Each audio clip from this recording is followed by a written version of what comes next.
It's time for another episode of MoState Update, the official podcast of Missouri State Athletics. Here are your hosts, Corey Riggs, and the voice of the Bears, Art Haynes.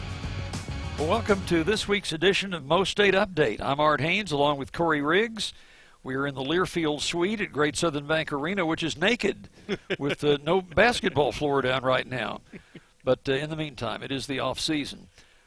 Things are trending upward for the baseball Bears, Corey. They've won 9 of their last 11, and they swept the Missouri Valley Conference Weekly Awards Pitcher and Player of the Week. Yeah, what a great week to be a Bear. Missouri State senior second baseman Nick Rodriguez wins the Missouri Valley Conference Player of the Week Award, and honestly, Max Knight ends up winning the Valley Pitcher of the Week Award, which puts him in a group with Michael Usipchuk and Jackson Holmes. That's the third Pitcher of the Week award won by Missouri State. But he could have easily been the Player of the Week, too. That's just kind of what a dynamic athlete he is on both sides of the ball, whether he's pitching or with the bat in his hand. And another big Power 4 win against Oklahoma State last night. And Max Knight, the transfer from Oklahoma State, had 2 hits and 2 RBIs, and we visited with him on the radio after the game. He was very pleased with the evening. He was very excited about the opportunity to win. And when you talk to him, you find out he grew up an Oklahoma Sooner fan. Yeah. So now getting to beat up on the Cowboys is probably his family's greatest moment. But he said he has nothing but fond memories for Oklahoma State and their coaching staff and players. Nick Rodriguez, started the week going 5 for 6 at Arkansas with 2 home runs, including the game winner in the 10th. Yeah, it was kind of destined to be Nick Rod's week, considering what he did in Fayetteville, and then turns around and puts together great performances against Belmont in 3 games over the weekend to help Missouri State win 2 of 3. They have won both of their first 2 Missouri Valley Conference series so far with a sweep of Bradley, taking 2 of 3 from Belmont. And then, of course, the 2 big wins in the midweek against number 2 ranked then Arkansas, who's now the number 1 ranked team in the country on the RPI, and Oklahoma State. Well, so this week the Bears have a showdown with Southern Illinois. They're tied for first place, both 5-1 in the conference. Weather is going to intervene there, and they've already moved the games from Friday, Saturday, Sunday to Sunday, Monday. Yep, we are going to be playing a doubleheader on Sunday, hoping to start around 1 o'clock in the afternoon. Itchy Jones Stadium there on the campus of Southern Illinois University is an all-turf facility, so that'll benefit the Bears and the Salukis, and then turn around and try and play a game midday early on Monday, because then this Bears team has to load up on a bus and at least get halfway to Manhattan, Kansas, because their next P4 midweek game is against K-State. And that'll be on Tuesday. K-State is leading the Big 12 Conference right now, so big times for the Bears, but so far they are meeting the challenge. Mm-hmm. Missouri State softball's Chloe Merced is the Missouri Valley Conference Player of the Week in her sport. They went 3-1 last week, and Chloe batted .500 with 6 RBIs, 4 runs scored, 2 home runs, a double and a walk. Also slugged 1,200 with a .545 on-base percentage. And speaking of weather upsetting things, Missouri State was supposed to host UNI this weekend.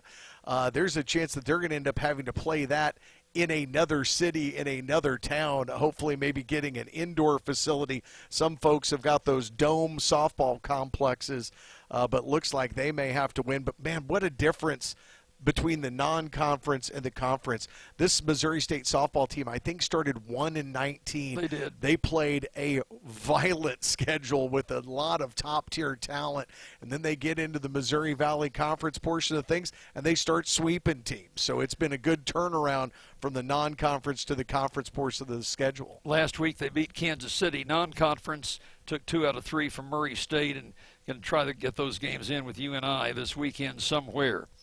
Well, on the professional level, former Bears soccer star Jesus Barea has made his MLS debut with Real Salt Lake. Yeah, what a tremendous moment. I actually got to catch part of the match. He came in, played the entirety of the second half, which was, like most sporting events will be in Southwest Missouri this weekend, in the rain. But I mean, what a great moment for him and for the Missouri State soccer program. They have pumped out so much high-level talent for the last 5 to 10 years with the run they've had into the NCAA tournament. Jesus, the 19th overall pick by Real Salt Lake back in December's MLS Super Draft, makes him the 5th Missouri State player to be drafted into the MLS, and quite a thing. We've been talking about Drake Baldwin being the opening day catcher for the Atlanta Braves, and Pierce Johnson, former Missouri State baseball guys, getting to make their premieres in different sports, and now you can add the sport of soccer to that as well. Jesus Perea pumped in 4 shots. They were saved, but he had a couple of good efforts, good scoring chances in a 3-minute span there midway through the second half for Real Salt Lake, so good luck to him the rest of the season. An historic win for the acrobatic and tumbling team, a first-year program at Missouri State. They got their first win. Yep, East Texas Baptist. The final score, and if you're not used to acro and tumbling, it'll sound a little odd, but 202.56 to 188.365. That was on the road down in Texas on Monday night. The Bears now have a record of 1-5. They won 13 out of 20 heats during the event, and they will stay on the road the rest of the season. They will head to South Dakota this Saturday and have a rematch with number 4 Augustana Saturday afternoon. And those are events, luckily enough for acro and tumbling, they are not weather dependent. They are all indoors. They are indeed. Also mostly indoors, academics at Missouri State, and a lot of honors for Missouri State student athletes, 280 of them recognized during the 13th Annual Maroon and White Honors Banquet and Scholar Athlete Awards ceremony held Monday in downtown Springfield. Yeah, I'm trying to remember if I would have met the minimum 3.25 cumulative GPA. I think I would have been close. Yeah, I would have been close. I think I would have been close to that, but this year's group of honorees represented student athletes across all 19 of Missouri State's intercollegiate programs. The 2 highest GPAs of the night, Missouri State Beach Volleyball with a 3.82 team GPA, and the aforementioned men's soccer team coming in at 3.47. And we'll visit with beach volleyball coach Ashley Emery in our next segment. Now, there's a brand new program, not a competitive program, but an information program that has been launched at Missouri State. Yeah, it's called VASI, and you're going to see quite a bit about it. I saw it up on the video board at Hammonds Field last night. You're going to be getting emails about it. It's on the website. And this is an opportunity to stay in contact with Missouri State athletics through your phone. Now, of course, we've got the Missouri State app, which we highly recommend you download for free on your phone. That'll give you the opportunity to listen or watch games live and buy tickets. But VASI, if you opt in, you just text the word Bears to 833-573-8660. Again, that's 833-573-8660. And that keyword Bears will subscribe you to notifications, and you will get notified of, say, the change to the Missouri State baseball schedule this weekend, when tickets become available for a postseason Lady Bears game, any of those things. It just takes the need for fans to go looking for information. You can opt into it, you get a text message, and it's right there on your phone. You can click the link, buy tickets, whatever you want to do. So be on the lookout for VASI, a new way for Missouri State athletics to stay connected with their fans. Guests coming up on the show, beach volleyball coach Ashley Emery, followed by football coach Ryan Beard, and Jordan Fife, the coach of women's track and cross country. That's all coming your way on MoState Update.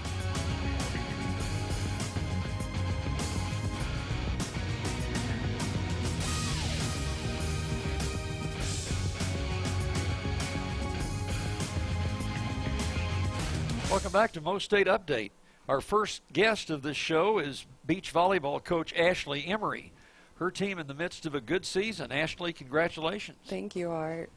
Looking from the off season to now, did you expect to have success like you are? Yeah, I think we did. We put ourselves in a good spot last year against some competition that we were pretty equally competitive with. And so this year we've got a couple additional hard tournaments that I think are going to be a good challenge for us to see where we really fall going into Conference USA.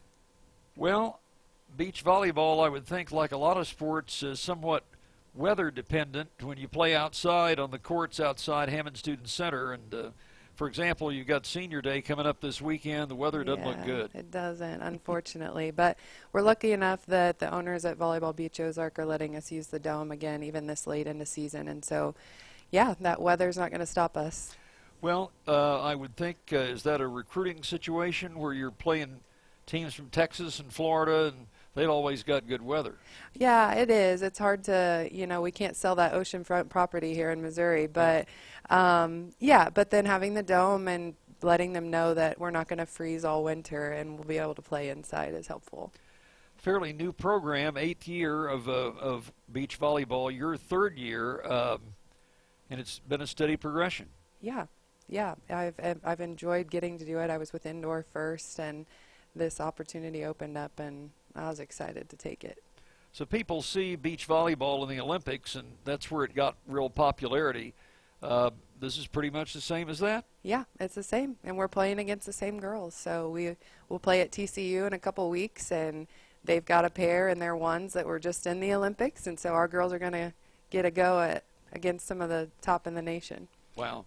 Coach, I wanted to ask you, is there a lot of difference between playing like your Senior Day? You mentioned this weekend you're going to have to go inside to Ozark. Is there a big difference between playing indoors and outdoors? Because most other sports, track and field, those are 2 separate seasons. Yeah. So what's the biggest difference between being indoors and outdoors? Well, the wind, we got to find that out yesterday. We hosted Oklahoma Westland yesterday, and the wind and then the sun. We were at Florida last weekend, and we are, 45, 50 degrees, and then we flew to Florida, and we're in the dead heat of the sun and the wind from the ocean, and yeah, it's different playing outside versus that controlled setting inside. Do most kids coming up in the sport, do they spend more time, I guess it's probably geographic, whether you spend more time indoors, outdoors? Yeah, so it's obviously more coastal popular, and those kids play in high school in their sport. And so around here, we've got some good local recruits. They're playing indoor, and then they're playing beach as a club in the summertime. And so, yes, they're getting that summer heat and that wind in the summer, but they aren't getting that winter training that a lot of the other athletes around the country are. That's what I was going to ask, if a lot of the athletes started out at indoor volleyball. Yeah, a lot of them on our team really have. We have a few that have been born and bred through the beach volleyball scene, but for the most part, our kids are either playing indoor and transferring in, or they are just late starters because the program is so new. From where are your players this year? We've got all over. Furthest would be Brazil, but then we've got Florida, California, Arizona. We do have some local kiddos. Kansas, Colorado. I think we're touching all ends, yeah. I know your husband, Jared Emery, played football for the Bears some years back, and I remember him well. So you're an athletic family. Yeah, we hope to be. We've got 3 young boys, and it's funny because my sister-in-law jokes that they'll be cello players or something that unsports related, and if they do, that's great too. But yeah, it's a competitive household for sure. And Jared still follows football? He does follow football. Yeah, he's a Bears fan. He's a Chiefs fan. Those are 2 good ones. Yeah. Yeah. Those are, well, at the very least, they're your 2 favorites. They are. We're on the same page, Art. So, Ashley, how did you and Jared meet? We actually met playing beach volleyball. So, wow. Yeah, we were both playing pickup out at Summers at the River, and kind of hit it off. And, yeah, both athletes that kind of connected, and we haven't been apart since. Wow. Well, how much of the season do you have left? We've got our home weekend here of senior weekend, and then we've got 3 weekends of travel, with the last one being conference. And so if we make it out of conference, then we'll add another weekend onto there. It looks like you've got the Blazer Beach Bash coming up. That's down at UAB? That is, yes. And then why is it mostly kind of tournament based? Is it not a lot of one-on-one? Because it seems like you all have an awful lot of events over the course of the year to get all the matches in. Yeah. So we have the set amount of play dates that we can get, but you don't really want to fill those with just tries or regular duels, because you want to get as much play as you can out of a weekend. and for the money you're spending to go somewhere, you know. So yeah, we typically hit 4 teams in a weekend. So where is your conference meet, and who is in your conference? We're going to be in Youngsville, Louisiana again. Kind of top teams right now are FAU and FIU, Tulane, UAB. Last year we beat UTEP to kind of advance a little further up that lineup. But we've got, there's so many. I think I would miss all of them. So I imagine the Conference USA move really isn't going to affect you. No, we were in it last year, so I think we were the trial run already into it. And we don't do a typical conference schedule where we're playing the people in our conference. We are kind of regionally making our own schedule, what we can afford, what we can realistically do, and then we meet up for conference tournament. So it's a tad different. So you were mentioning you tried to practice this morning and it was raining and you had to kind of call a halt, but yeah. Tell us about your facility here on campus. Yeah, so we've got 2 courts off to the side of Hammond Student Center. I would love for eventually that to get to 4. We carry a big team. We carry 20. The NCAA is pushing that now to 19. But when you can only play on the 2 courts 8 kids at a time, it kind of prolongs a practice period and has a lot of people sitting out, which isn't ideal for a coach. You don't want a lot of sitting around watching. So we try to do a lot more drill-based stuff when we're on campus, and then when we can go out to VBO where they have 10 courts, we can push the play. Well, Coach, keep up the good work. Great you. season so far as the program goes forward, and best of luck the rest of the way. Thank you so much. Ashley Emery, the beach volleyball coach at Missouri State. We'll talk spring football next with Coach Ryan Beard as MoState Update continues.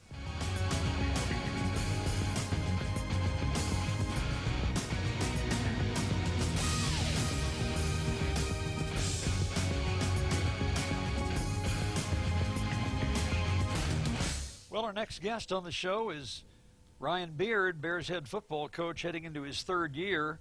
And, Ryan, this is the brave new world of Conference USA now. Here we go. It is. How about that, Art? Who would have thought that we'd be in this position? It's a great position to be in.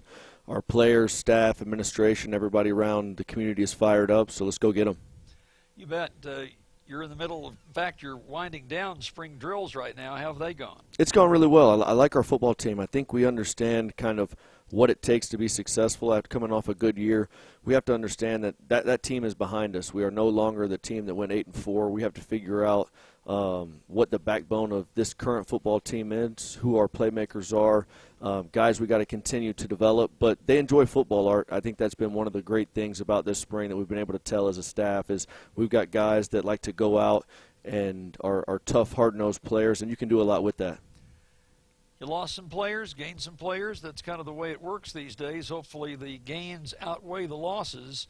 But you do have quarterback Ryan Clark back. Yeah, Jacob's done a tremendous. Jacob's done a tremendous job. You know, he's been the leader on the offense for a year or so now, and it's just really good to see his composure, how it calms everybody down. You know, even in the scrimmages, maybe if something doesn't go the offense's way a certain series, he does a really good job of reeling everyone back in, pouring life into them, and getting the adjustments we need made. The one thing you really see from him is his progression within knowledge of the offense. I know I say this every single time I get on, but every day he goes out and he makes the right checks day in and day out. He gets guys in the right position, the right protections to make the plays we need him to make. Jacob was pretty steadfast that he was coming back this year.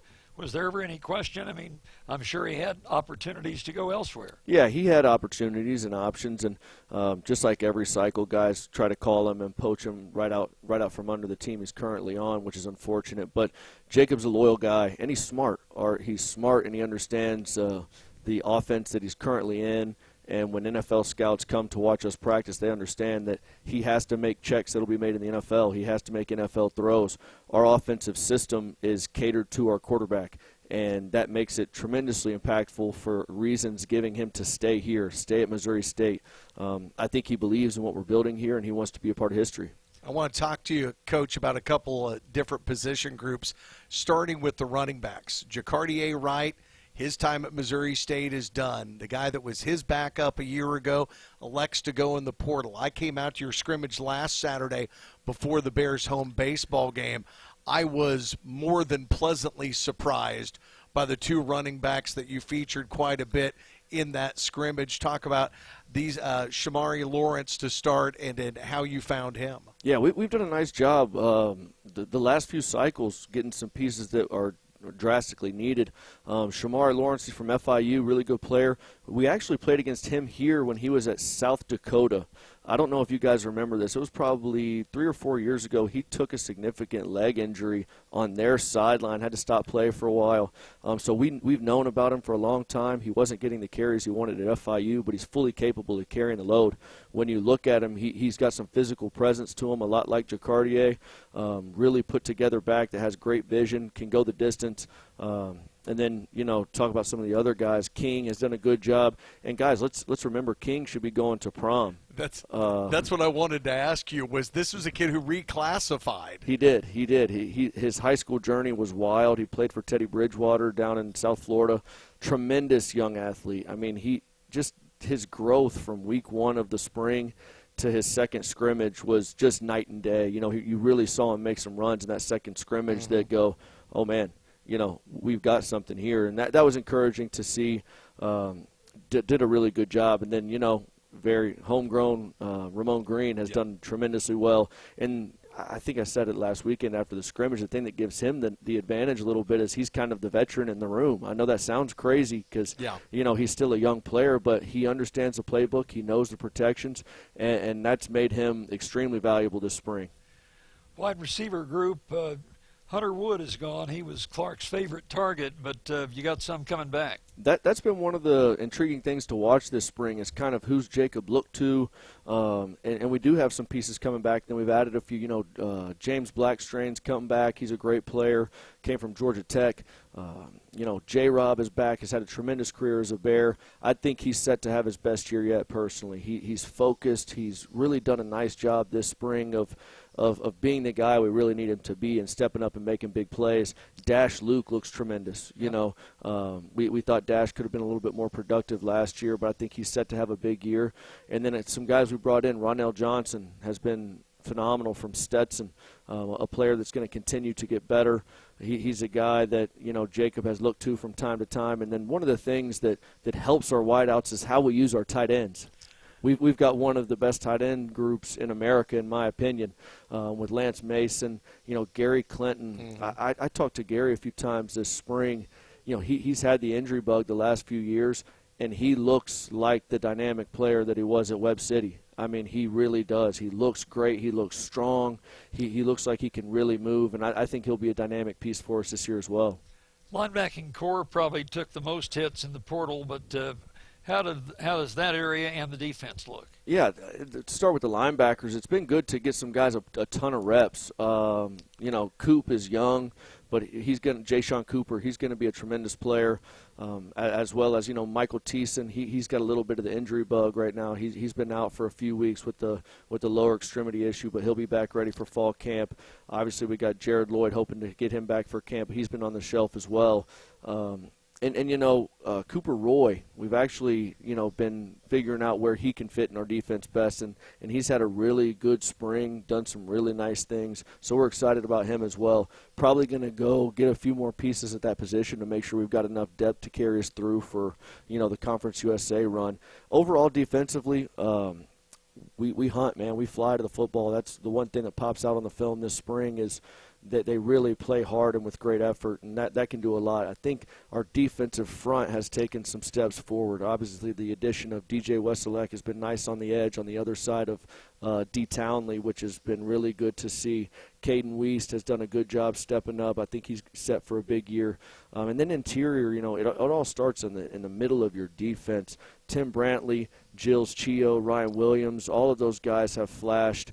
Sterling has done a really good job there. And then on the back end, I really love the pieces we've added in addition to the pieces we already have.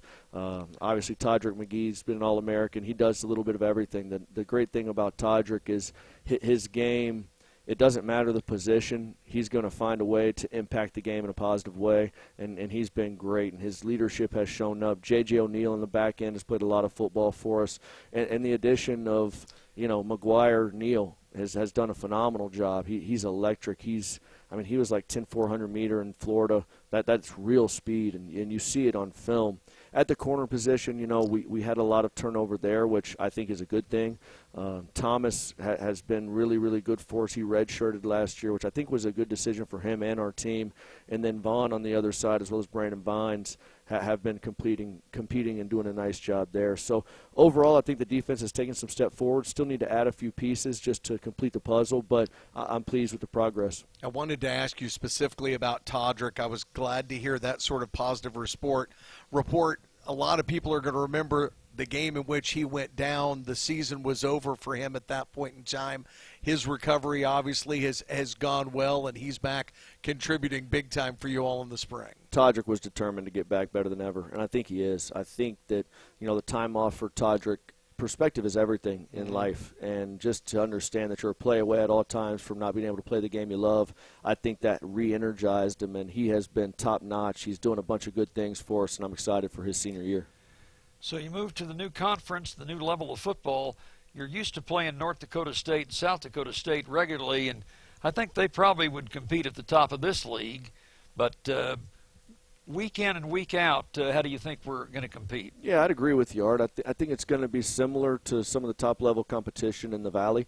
There will be different styles of team, if that makes sense. You're not going to get so much the chew-you-up ground and pounds of the Dakotas and South Dakota States, but I think we'll be able to be in, and if we can play our best ball, I think we'll be able to be competitive right away.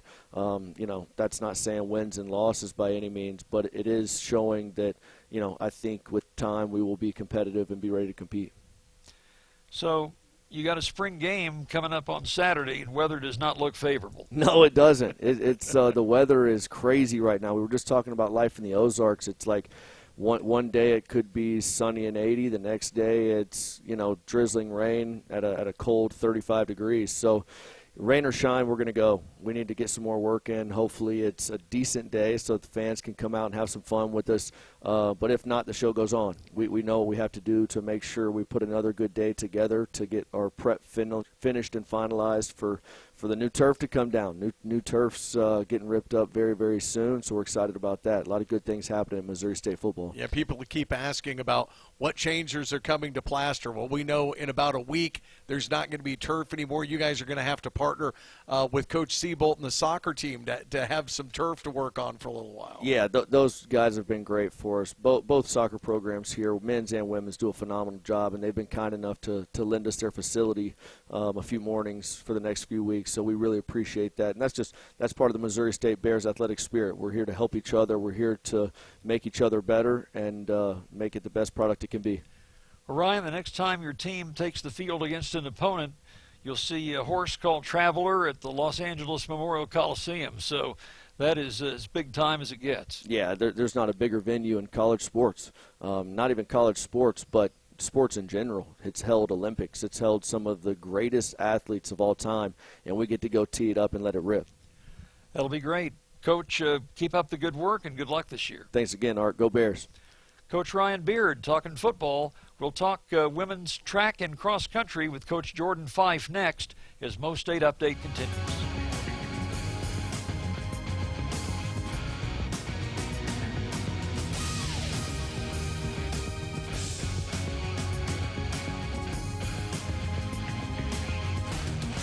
Back with you on MoState Update, and our next guest is Jordan Fife in his 7th year as coach of women's track and cross country at Missouri State. Jordan, welcome. Yeah, thanks for having me.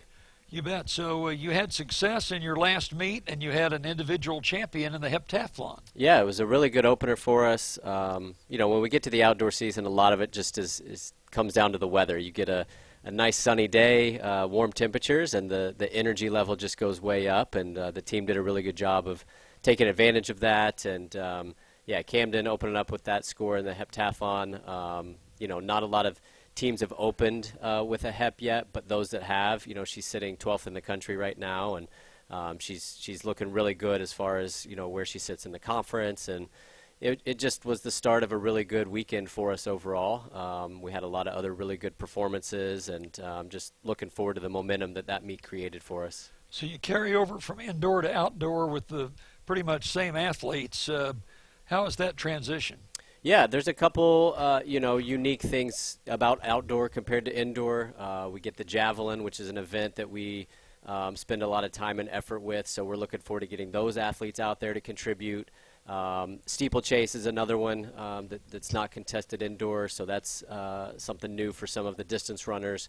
And then, like Camden performing in the heptathlon, it goes from a pentathlon to a heptathlon, and even adding those two extra events can kind of change the dynamic of that event. So for everybody else, it's kind of just picking up where you left off, trying to just keep that momentum going, and I feel like that's where we're at right now. So for indoor track, where do you train? Everywhere we can.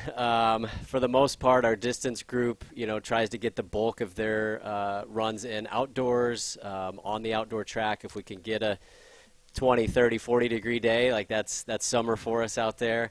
Anytime we're under that, or we've got ice or snow or something like that, we've got to make some things work. And we'll go to McDonald Arena with part of our group, but our team is just so big that it just is difficult to get everybody in there. And that building's not getting any newer, and so dealing with that facility, I'm glad we have it, but certainly, would love to have some upgrades there. And then we have a group that uses Hammond Student Center as well, the South Gym.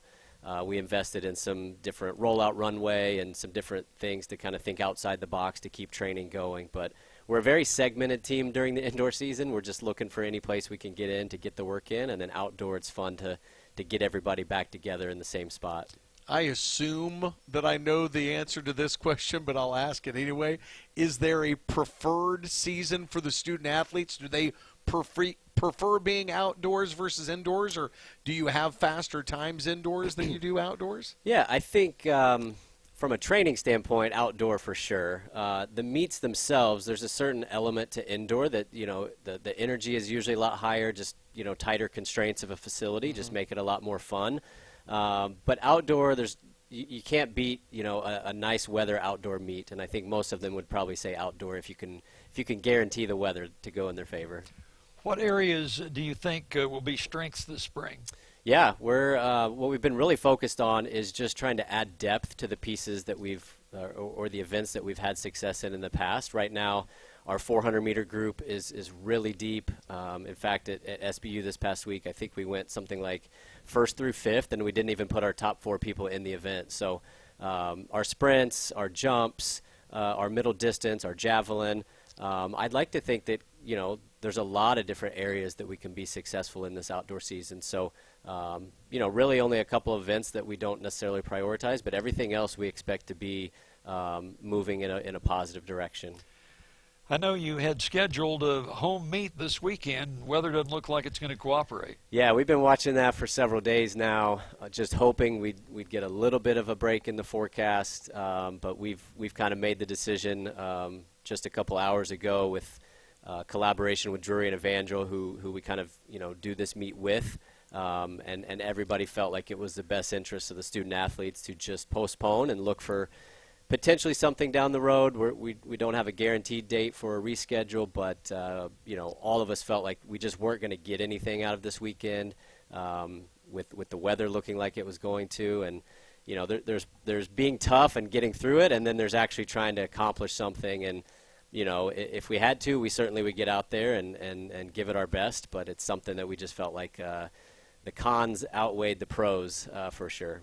And it's not like you all don't have a lot of meat left on the bones, so to speak. You've got scheduled 3 trips just to Arkansas over the next month with 3 different events they're hosting down in Fayetteville. Yeah, we love it when they host because it's an easy trip for us. It's one of the top facilities in the country. The competition's always great. So any chance we can go down there indoor or outdoor, we take advantage of that. And so we've got 3 upcoming meets at Arkansas on the schedule, and I know that that's going to bring the best out of our student athletes. In your sport, just such a wide variety of skills, what is the challenge recruiting to try to fill a competitive squad? Sure. Yeah, you've got to look at everything. Especially in our league, in Conference USA, the type of program we have, we need people who can be multidimensional. So we need as many people that can be maybe really good at the long jump, but also a really good sprinter, that we can get kind of double events out of those people. Or if you're going to be good at the long jump, be good at the triple jump as well, or, those types of things. Those are the types of athletes that we're most interested in, people that can, help in more than just one event. But if it's just a one event, we're hoping that person's, really, really good. And so, Coach Smiley with her group with the sprinters using her expertise, Coach Mack, with the jumpers and his expertise, and then my background in the distance. Those are kind of the areas that we've primarily focused on in recruiting. So the move to Conference USA, how's that going to look for you? Yeah. Unlike, baseball, soccer, volleyball, softball, those sports that are going to play a regular season and their travel is going to look completely different. Ours, for the most part, for a regular season is going to look the same as it's always looked. We're still going to be looking for meets as close to home as possible that provide us, good competition, good facilities. But clearly the conference championship meet, will be a much different dynamic for us. Cross country, it's going to rotate amongst the schools in the conference. Indoor, it's set at Liberty right now for the foreseeable future. So knowing that we're going to Lynchburg, Virginia, every indoor season, that's going to be very different for us. We're not just driving to a valley school for that. No, we're going not just all the way. driving to Carbondale. Yeah, we're flying. And then outdoor, that one's going to rotate as well. And I think within the next 3 years, Liberty and Delaware are both on that list for outdoor, and cross country will be at FIU in 2 years. So that piece will definitely be a challenge and something to get used to, but the regular season, will be business as usual. And what little research I've done about Conference USA and getting ready for next year, it sounds like everything at Liberty is nice. Yes, that's what I've come to understand as well. Yeah. You've got one other, we talked about the 3 meets in Fayetteville that you have coming up. Art, they have one other one back in your old stomping grounds, a trip down to Dallas and SMU. Yeah, that's a new one for us. That weekend we were struggling to find something that really was what we were looking for, and SMU is hosting a meet for the first time in a while this outdoor season, and so we caught up with them even back last spring to try to get a spot into that meet. And so we're looking forward to something different, for the athletes to go to Texas and compete somewhere they haven't been before. And that'll come at a time in the season where we need things to be clicking, really well. And hopefully that environment and that meet will provide that for us. Jordan, good visit. We appreciate you being on with us. Yeah, thanks for having me. Coach Jordan Fife will be back to wrap things up for this week right after this.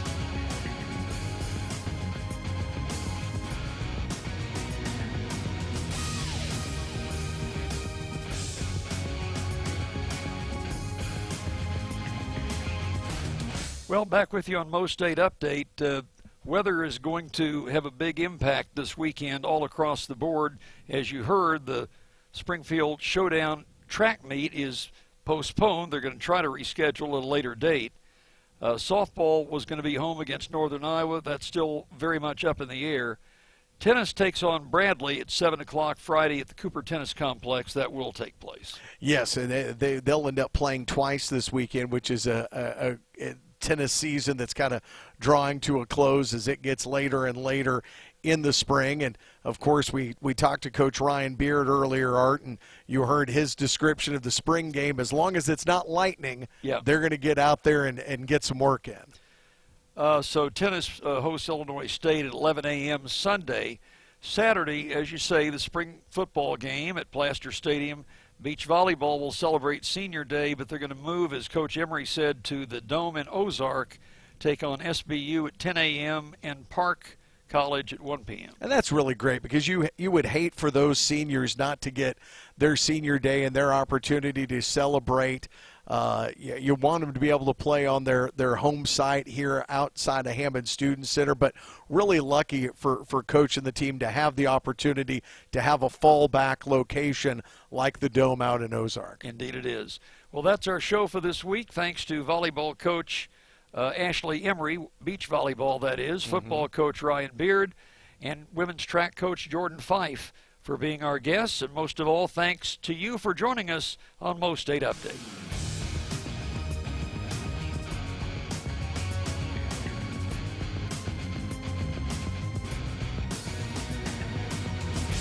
You've been listening to the MoState Update with Art Haynes and Corey Riggs. The preceding has been a Learfield presentation on the Missouri State Sports Network.